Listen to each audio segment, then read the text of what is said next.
Today, we are joined by our guest speaker, Matt Turino, to discuss the Sustainable Student Farm. For some background, the SSF is a 5-acre educational vegetable farm in the Department of Crop Sciences. Students at the SSF learn both the theory as well as the physical, organizational, and horticultural skills to effectively grow vegetables and to work and manage a small-scale vegetable farm. The SSF uses organic practices and is striving for an agricultural system that is low input and low impact on the environment, its workers, and its consumers, while producing as much food as it can for the campus community. The SSF also strives to create pockets of native plants and animal habitat in the agricultural landscape.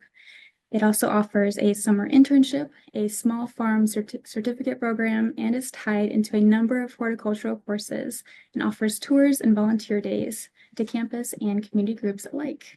Matt Turino is the manager and director of the Sustainable Student Farm in the Department of Crop Sciences. He has been here since 2013 and the manager of the farm since 2015.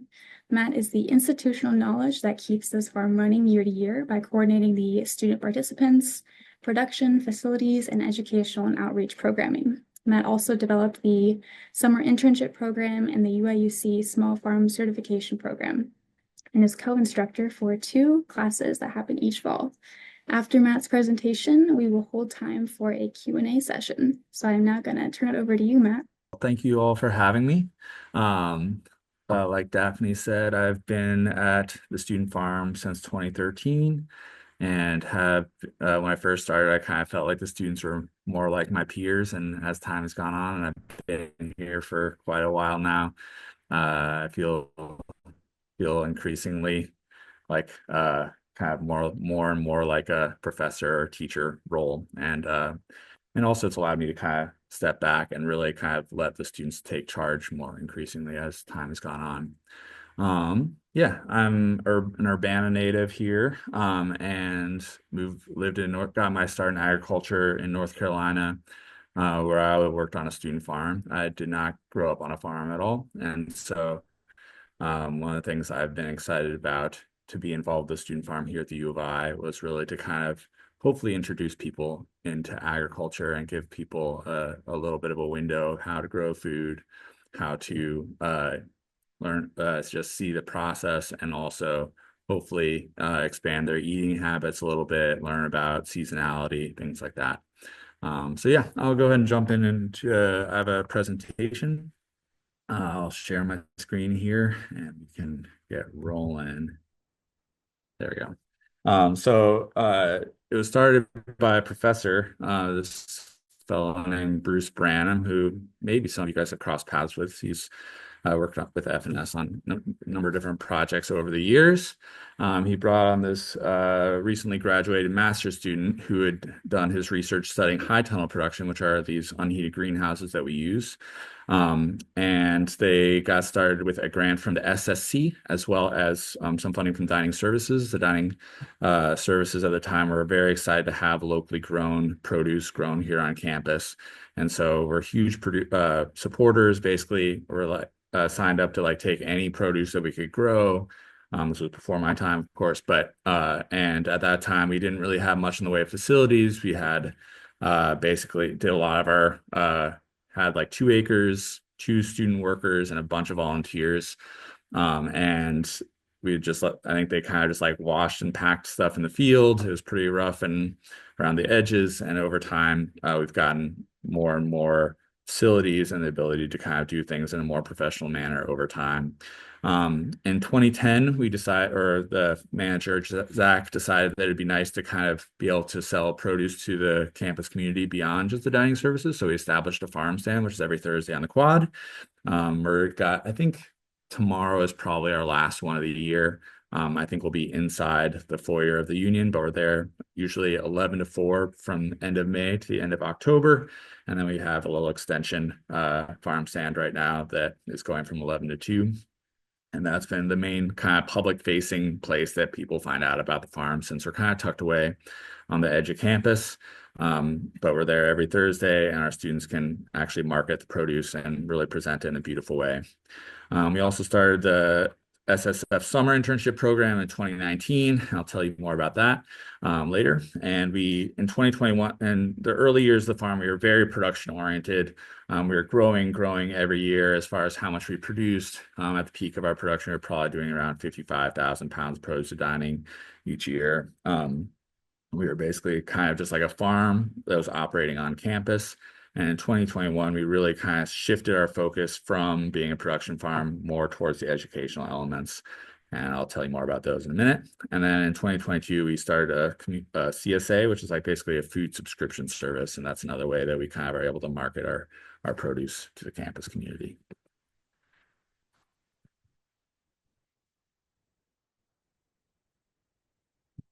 There we go. So what is the kind of goal of the farm? Like I said before, I got my start on a student farm, and a lot of agriculture you see in our landscape is kind of very large scale, and you need very expensive equipment and a lot of land to do it. Kind of one of my goals is really to kind of be a hand scale agricultural type that basically, you can come in with zero skills and still, with a bit of training, be able to grow some produce and, with a lot of support, of course, but it's all kind of hand planted, hand harvested to a large degree. And we're working with tools that are pretty accessible, a lot of hand tools, some small scale tractor tools, things like that. But we're really trying to be an introductory space for people to get into agriculture. We also want to be able to experiment with and implement different kind of sustainable vegetable production methods. And then we're also really here to teach the processes, skills, and tools that are used to run a vegetable farm. And then, of course, to grow healthy and fresh food for the campus community. So the student farm is located on Lincoln Avenue, and it's just south of Windsor. You've probably seen our sign, which is looking pretty bedraggled these days, and it's about time for it to come down, I think, and for us to put a different one up.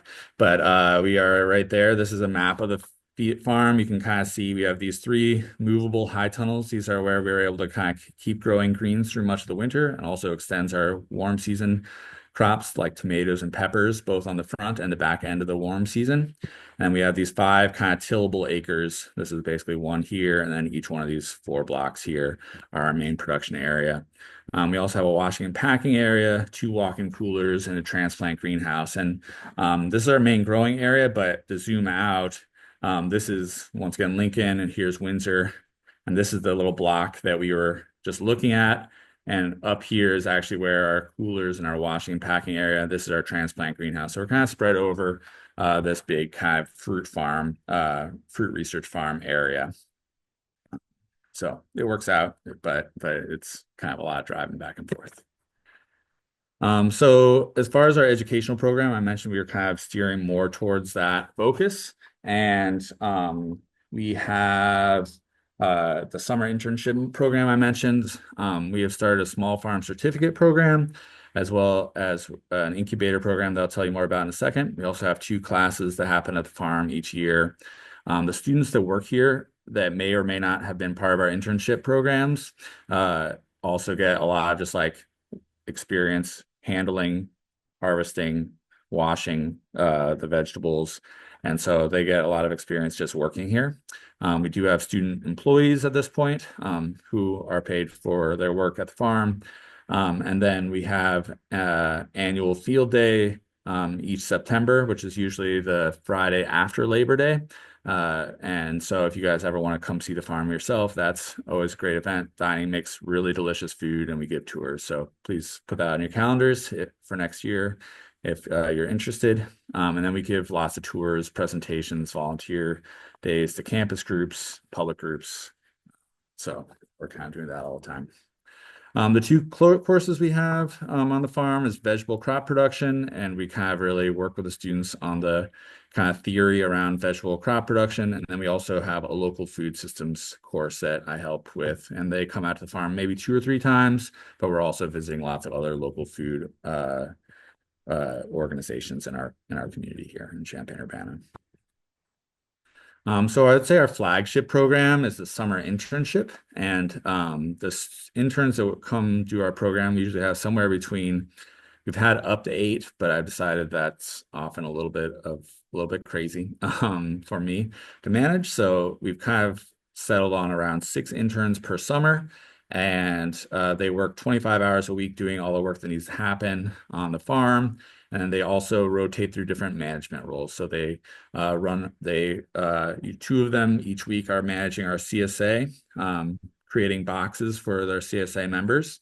Two of them are managing our farm stand. That's creating the harvest lists, prepping and washing all the food, telling the crew what to harvest, and then going to set up, run the farm stand, tear it down. And then usually one person is running our outreach and newsletter, which you can sign up for on our website, and doing our social media. And one person is kind of in charge of our record keeping for that week. So it kind of ends up switching between different people each week, and everybody gets a little bit of experience with everything is the goal. We also cover a topic that kind of helps with learn about the theory of the decisions we're making on the farm each week. So there's a kind of an educational day that we focus on one of the topics. It might be cover crop management, it might be crop planning, it might be crop families, it might be marketing strategies, that kind of thing, depending on the week. And then we also visit other farms in the area as well. And that's really a great experience for them to see how other folks are doing small scale production of various kinds. And that might be, we go to meat production places as well as vegetable, flower farms, processors, things like that. They also plan and implement their own beds, which is just like a 50-foot bed where they get to plan, buy the seed for, or we buy the seed for them, but they make the seed order and implement a bed of their own that they get to kind of grow for the farm as well. The other kind of big program that we're kind of just getting going now is our small farm certificate program. And this is for non-degree students who are interested in maybe getting into farming or farm management or some other local food system kind of organization, nonprofits, things like that. And folks that are in this program, it's basically over the course between March and the end of November. And there's an 8-week online course, which is kind of, you can be anywhere to do. That's March through May, and they're learning the concepts, a lot of the kind of theory, and developing some crop plans of their own during this period. Then they come and work on this farm for the summer when there's lots of sublets available in town, and they're able to get experience in the field, developing the physical skills, the management skills, all those kinds of things. And then in the fall, they can either stay in town here and work on a farm here or move back to wherever they live kind of more generally and work on a farm in a place where they live and kind of develop a project with that farm as they kind of develop that experience as well. So it's kind of helps them get cued into their own community or and also to develop some skill that they kind of want to develop further in this program. Another program that we're kind of trying to get going, although nobody has signed up for it yet. So if you have anybody that is interested in something like this, please let me know. But we are trying to create a small farm incubator program. Land access is pretty tricky in this part of the world. Land is often, as you all may or may not know, upwards of like $18,000 to $20,000 an acre, which actually is pretty hard to grow almost any crop that can, pay for a mortgage that can be that large as on top of all your other production needs. And so it's pretty steep to buy land, and a lot of beginning farmers are already having to invest a lot of money into tools, harvest containers, all sorts of different things. So the idea with the incubator program is that they can pay a fee to use our land, have access to our transplant greenhouse, our washings and cooler space, as well as some space in one of our high tunnels. We'll provide access to tools and irrigation and equipment, and we can be ongoing support for them to kind of start a small farm business. And so we'll give them an 8-week course in the wintertime to kind of develop their program. And then they're kind of basically starting a business of their own and selling where they choose to sell. And they get the money from the sales of their produce that they grow. We do host some research at the farm. We don't really do much of our own, but a number of professors, graduate students have done different research projects over the years. Everything from looking at no-till impacts on soil and insect populations, to variety trials, to researching biodegradable fat plastic mulches, things like that. This year we had an agrivoltaic study looking, it wasn't actually on the farm, but our workers helped with it, looking at growing vegetables under solar panels, which is a thing that people are looking into as there are more and more solar panels around the landscape. So, sustainable is our name, and it's also kind of a word that's thrown around quite a bit. And so I kind of just wanted to, and Daphne kind of read this in the introduction, but basically I kind of wanted to kind of create a basic definition of what we're trying to do when we talk about being a sustainably minded farm. And really, we're trying to be an ecosystemic or ecosystem health centered farm that's really focused on like soil health and soil, but also thinking about other organisms in our, ecological community to kind of develop an agricultural system that is as low input as possible, has the least amount of negative impact on the environment, as well as our consumers and workers. And we're trying to produce as much food as possible while kind of paying attention to those things. And cover crops are really the basis of a lot of our thinking. Here's an example of one of our spring cover crops in our high tunnel sites here with kind of diversity of oats that have probably gone too far and some other beautiful flowering plants that are great for pollinators as well as provide other benefits to the soil biome. So using low input methods is basically thinking about how to use as few fertilizers and other inputs as we possibly can. So we don't fertilize very much on the farm at all. And of course, in Illinois, we're blessed with extremely amazing soil to start out with. But we're basically trying to use crop rotations, other things. I'll talk a little bit more about that as a way to avoid using as many fertilizers as we possibly can, as well as using no herbicides, fungicides, and then we try to spray as few organic insecticides as we possibly can. And that's just using, thinking about how to be strategic and spray as little as possible, unless we're totally going to lose a crop or something like that. So like I said, cover crops are really at the core of what we're using to really generate soil health and also create more biodiversity on the farm. The benefits of a cover crop is basically any crop that you plant that is not to be harvested, but you're looking for it to help with other kind of benefits on the farm. And that might be increasing organic matter, so putting more carbon in our soil. Can be erosion control, having living roots in your soil over the winter when there's lots of wind and rain and other things can help just like keep your soil on your farm instead of flowing or blowing away off the farm, which can happen without that. We do use cover crops for nitrogen fixation. Nitrogen is the main nutrient we need for growing plants. And so we do grow lots of legumes in our cover crops to actually fix nitrogen from the air and put it into our soil and make it available for our plants. And then it's of course great for pollinators and it helps expand our crop rotations. We're often kind of basically running away from pests, diseases around our farm. And so if we can like have more different types of species in between, like for instance, disease in tomatoes is a big problem. And so if we can use more diversity of types of plants that are getting planted in different areas, it can help reduce the disease pressure. Although in our humid climate, it'll always eventually come.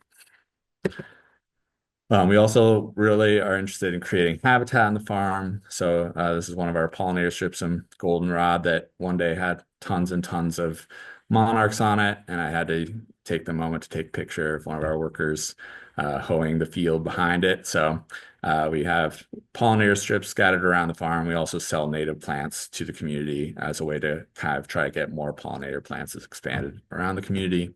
And then often also have kind of, bird houses, beehives on the farm. And then the cover crops also are great for all sorts of insect and other animal habitat.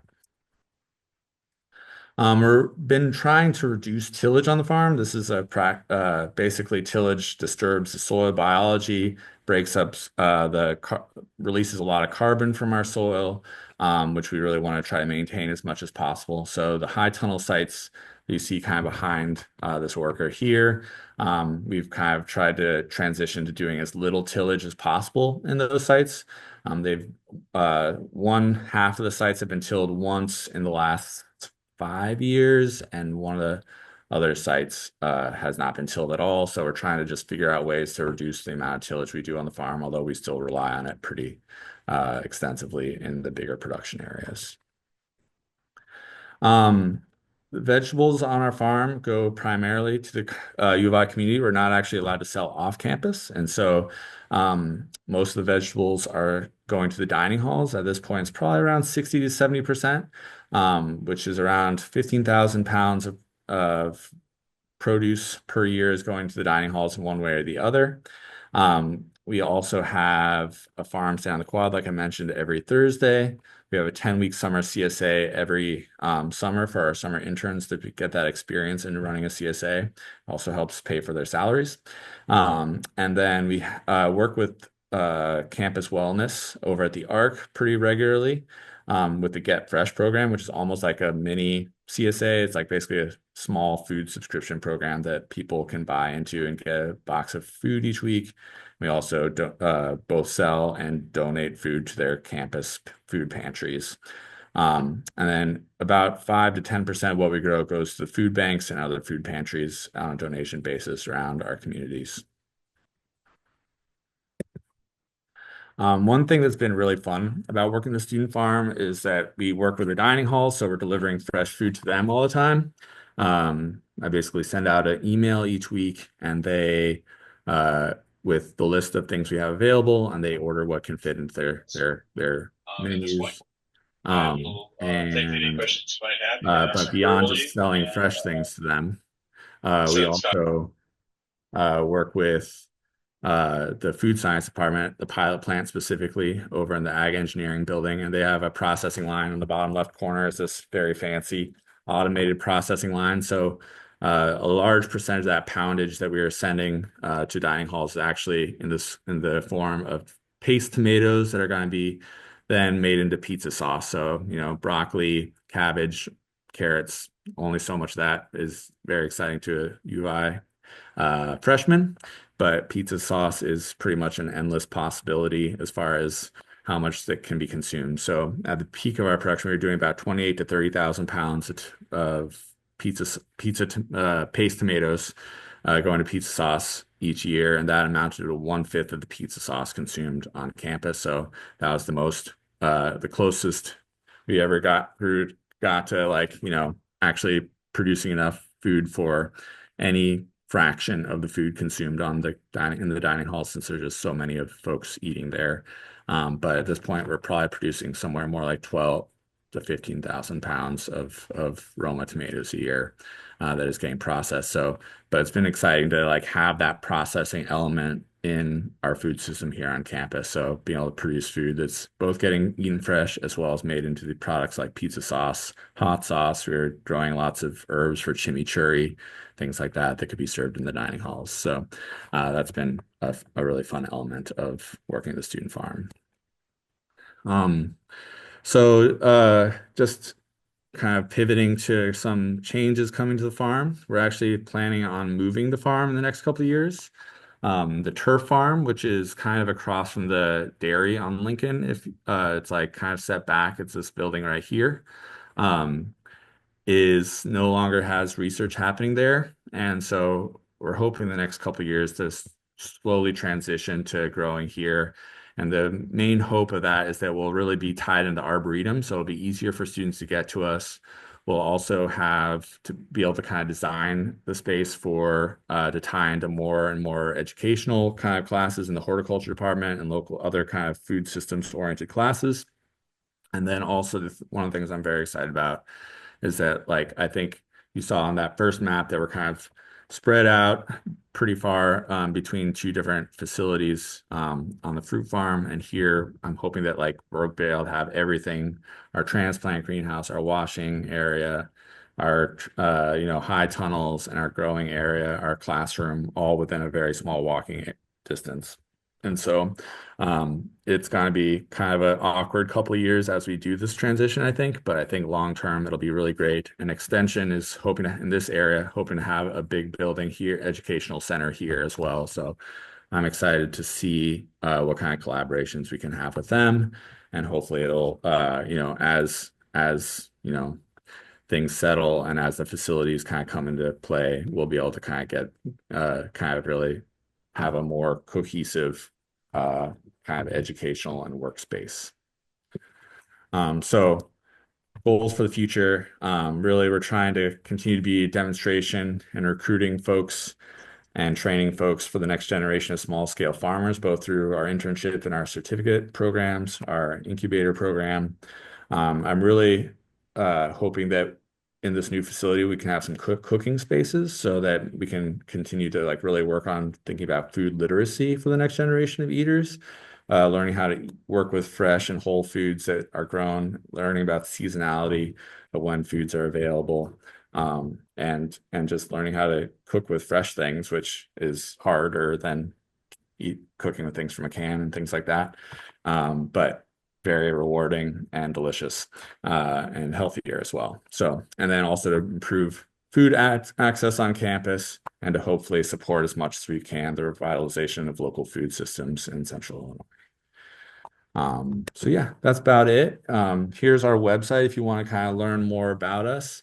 Also an email and Facebook, and Instagram if you like following us on various social medias. You can kind of see, get reminders about the farm stand or kind of see what's happening. Also at our website, there is a newsletter that is not super active in the off season, but is quite active during the summers.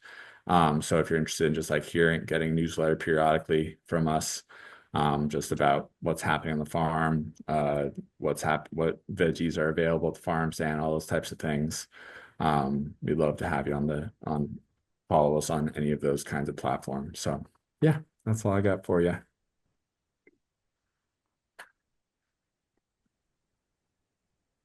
Go ahead and move into question and answer now. So if anybody, this is a pretty small group, if anybody would like to just unmute and some questions. Matt, I think it was terrific. I mean, I'm fairly familiar with the farm, but I learned a lot, so I really appreciate you coming out, and that was a very in-depth dive.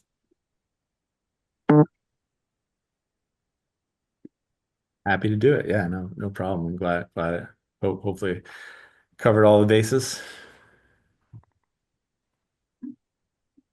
I'm curious, Matt, how long is it from when you say pick tomatoes to the actual dining hall using them? Do they stay in your possession for a long time until they need them? What's are you picking them at the peak of ripeness, or how does that work?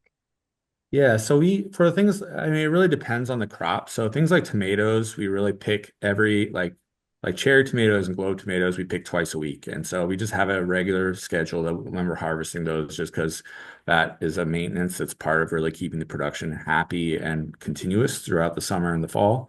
And so things like tomatoes, like we often are picking them every week. And so the things that we send to dining halls or to the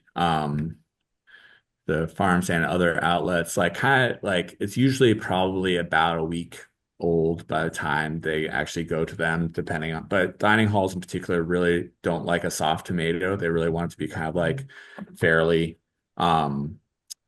fairly easy to cut. And so we kind of send them slightly less ripe tomatoes than we might send to like our farm stand or our CSAs and things like that. So it really just depends. And then things like kale or collard greens, things like that, which are just out there all the time, we basically harvest as they're ordered or needed for different outlets. So we grow about 40 different veggies. And so each one has its own kind of needs and ability to last. So, and things like carrots, can last many months in our coolers. So that's one nice thing that's kind of allowed us to extend our season in the winter time. We have the high tunnels that allow us to grow greens throughout the winter. We also have the processed tomatoes, and then we have a lot of storage crops. So cabbage, beets, daikon radish, carrots, those types of things sometimes will actually be in our coolers for many months before they're sold. And but are still quite good and are really, basically a carrot when you store it. We're storing it uh like before it has reproduced. So it's just kind of like basically in dormancy, hanging out in our coolers until it's ready to be sold. And the nice thing about that is like, if the dining halls want a consistent product, it's nice. Those types like eggplant, we have for like 4 or 5 weeks once the semester starts, and it's going to be variable depending on how the harvest is going and how hot it is outside and stuff like that. But those storage crops, it's like we could be like, we can give you, 80 pounds a week for the next 3 months if you want, or whatever you need. So there's a wide variety of how long things store, how long things are available, and what's kind of happening on that front.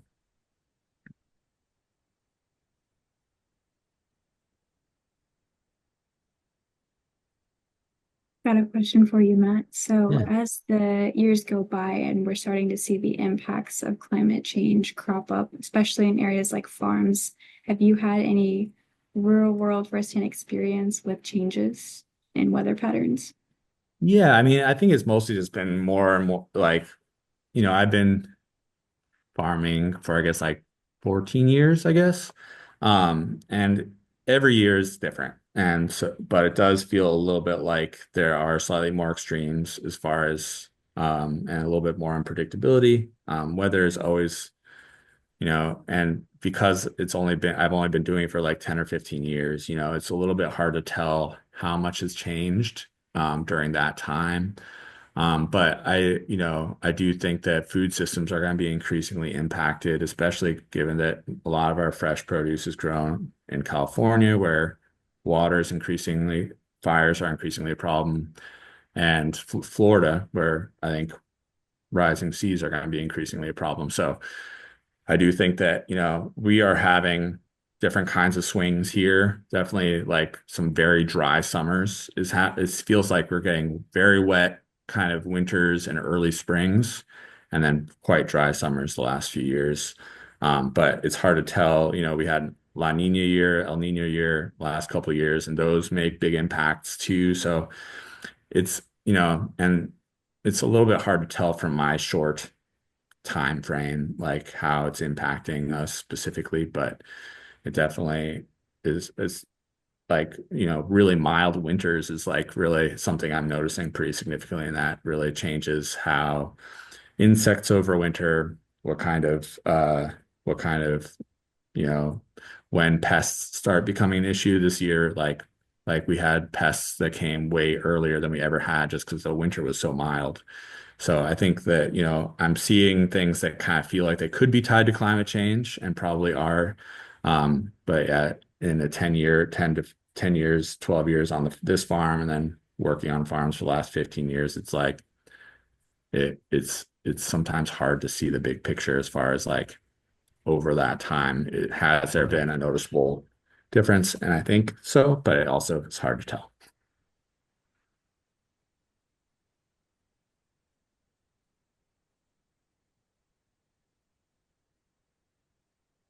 I got a quick question. Do you ever run any like staff or faculty volunteer events? And if you don't, would you be interested in something like that in the future? We have in the past. It's been a little while since we've done that. Dining brings out all their new hires for a tour of the farm. And there was a year or two when we had all the head chefs come out to a Cool. work day. Um, it was like probably a really rough. Like it turned out to be kind of like what we had available to do was kind of painful and hard. So we may have scared them off from that. But I think I've got since then gotten better at kind of coordinating timing for those types of things. And yeah, I think we'd definitely be down to do that. And like I guess I would just recommend, late summer, early fall, or up until sometime in early October is really the most lovely time to be on the farm, and there's always lots to harvest, and harvesting is really the most fun thing to do, I think. You can come in and pick a bunch of peppers and get to try some different things. And harvesting is, I think, kind of the thing that ends up being the best kind of volunteer, like one-off volunteer day kind of activity. So I think, late summer, early fall is the time to do it. And if any of you have groups that would be interested in something like that, I'd be certainly happy to have you. And hopefully we could coordinate to figure out something that feels appealing to the particular group that we're talking with. Making notes right now. Thank you. Yeah.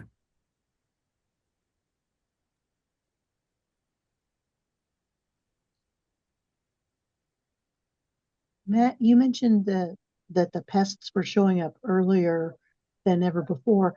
How exactly do you deal with pests in the field? Yeah, so we do have some organic insecticides that we can use. So if last resort, we'll do that. We do some exclusions, so we'll use a fabric to kind of keep insects out of an area. If we're like for whenever we plant eggplant, for instance, like all the pests love to eat eggplant, and so we kind of usually uh, try not to spray them as much as possible, but we know the pests are going to love them. So we often will do a early, right after we plant them, we'll cover them so that they basically can get big and vigorous before pests are going to impact them. And oftentimes, if they're big and healthy, be a lot less pest pressure. But we do have some insecticides that are available to us in using organic practices. So things like potatoes have often gotten sprayed, and then the brassica family, so your cabbage family stuff, often has caterpillar pressure that is hard to manage without insecticides. But our fall brassicas didn't get sprayed this year. And so it just depends on the year. So we're kind of scouting for the damage and we will spray if we need to, but we're trying to do as little as possible.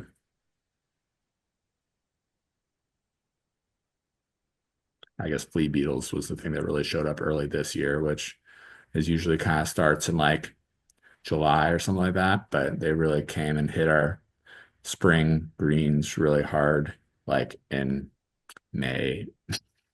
I guess they usually come in mid-June, late June kind of thing. But usually those greens are kind of pretty big and not that interesting to flea beetles by the time they arrive. But this year, it's pretty rough.